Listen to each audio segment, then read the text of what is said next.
The Los Angeles Dodgers clubhouse has been completely rocked by a story so shocking that it has taken over every sports news platform in the country. Hunter Rushing, who was recently designated for assignment by the Dodgers organization, did not go quietly. Instead, what happened inside that clubhouse in the hours following his DFA has left players, coaches, and reporters completely speechless. Rushing directed verbal abuse and deeply disrespectful behavior toward none other than Shohei Ohtani, the biggest star in baseball and the face of the entire Dodgers franchise. But that was not the end of it.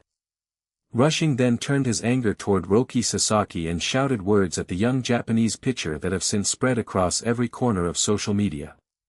He told Sasaki to shut up and called him just a kid. The entire dugout witnessed it. The entire clubhouse felt it. And now, Dodgers veteran Max Muncy has stepped forward to reveal exactly what happened behind closed doors, exposing the secret that nobody inside the organization wanted the public to know. What really caused Sasaki's costly passed ball? What triggered Rushing's explosive outburst? And how did Ohtani and Sasaki respond when one of their own teammates crossed every possible line of respect?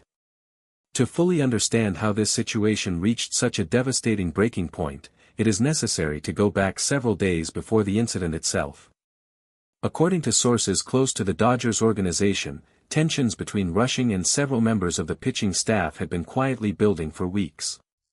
The passed ball that occurred during the critical game against the Orioles was not simply a random mistake made under pressure. According to what Muncy has now revealed, the roots of that costly error go much deeper than a single moment of poor technique behind the plate. There was something happening inside the dugout that nobody was talking about publicly.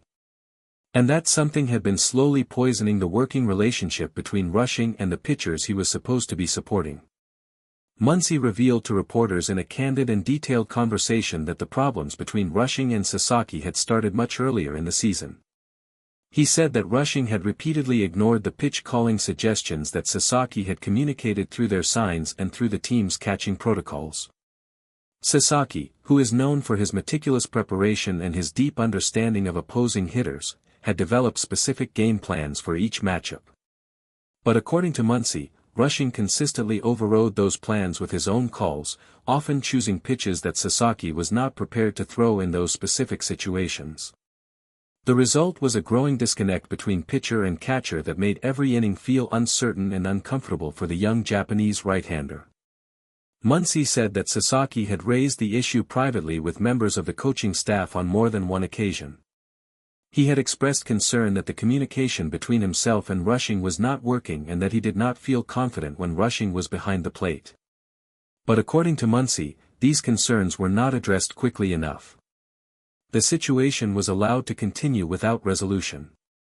And on the night of the critical game, when everything was on the line, the consequences of that unresolved tension finally exploded onto the field in the most damaging way possible. When the passed ball happened and the run scored, everyone in the dugout knew immediately that something more than a physical error had just taken place. Players who were sitting in the dugout at the time described the atmosphere as instantly electric with tension. They could see from Sasaki's body language that he was not simply frustrated about a mistake.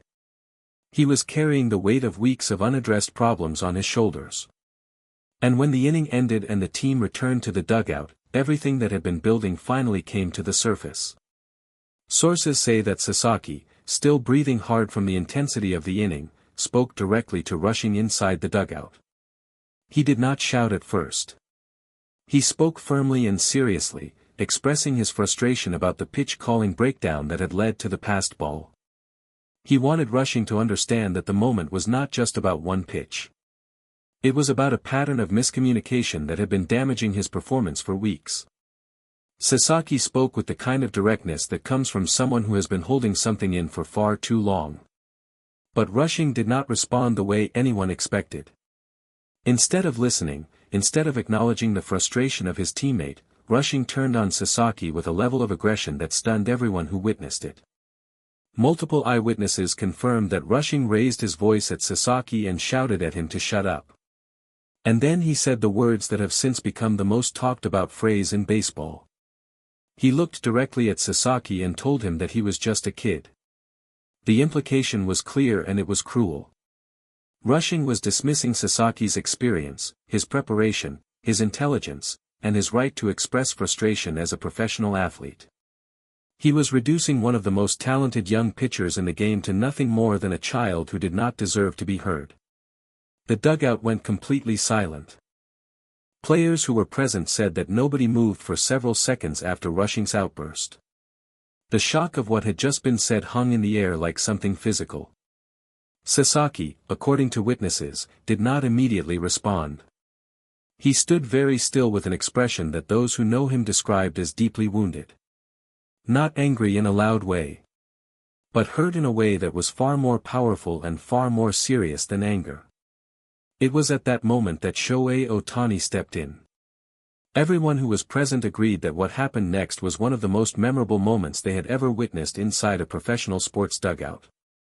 Ohtani, who had been watching the exchange from nearby, moved toward Rushing with a calm and focused energy that immediately commanded the attention of everyone in the space.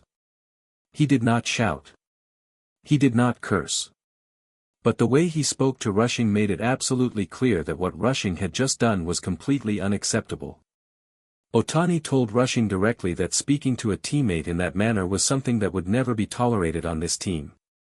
He said that Sasaki had earned his place in this organization through extraordinary dedication and talent and that nobody had the right to diminish that with disrespectful and dismissive words. Witnesses said that Rushing appeared genuinely taken aback by Ohtani's response. Whatever he had expected to happen after his outburst, a direct and serious confrontation from the biggest star on the team was clearly not it. Ohtani did not raise his voice once during the entire exchange. But the weight of his words and the absolute clarity of his message left no room for misunderstanding.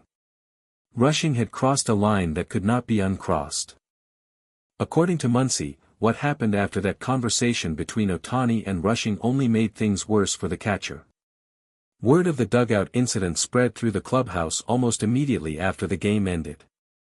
Players who had not witnessed it directly heard about it from those who had. And the reaction from the veterans on the roster was swift and unanimous. Nobody defended what Rushing had said. Nobody offered him an excuse or a way out.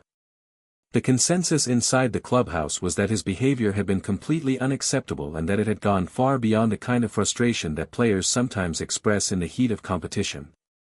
Manager Dave Roberts, when asked by reporters about the dugout incident and Muncy's revelations, did not deny any of the details that had come to light. He confirmed that there had been a serious breakdown in communication and respect inside the team and that the organization had responded accordingly. He said that the decision to designate Rushing for assignment was not made lightly but that it was made with the best interests of the entire team in mind. Roberts said that the culture inside the Dodgers clubhouse demands a standard of respect and professionalism that applies to every single member of the roster regardless of their role or their status. Freddie Freeman, visibly serious when approached by reporters, said that what Rushing said to Sasaki was wrong in every possible way. He said that Sasaki has shown more maturity, more professionalism, and more dedication than most veterans twice his age, and that calling him just a kid was not only disrespectful but completely inaccurate. Freeman said the team stands fully behind Sasaki and that this kind of behavior has no place inside their clubhouse. Mookie Betts echoed those sentiments and added that the Dodgers are a family that protects its own. He said that when someone attacks a member of this family the way Rushing did, the response from the rest of the team will always be immediate and unified.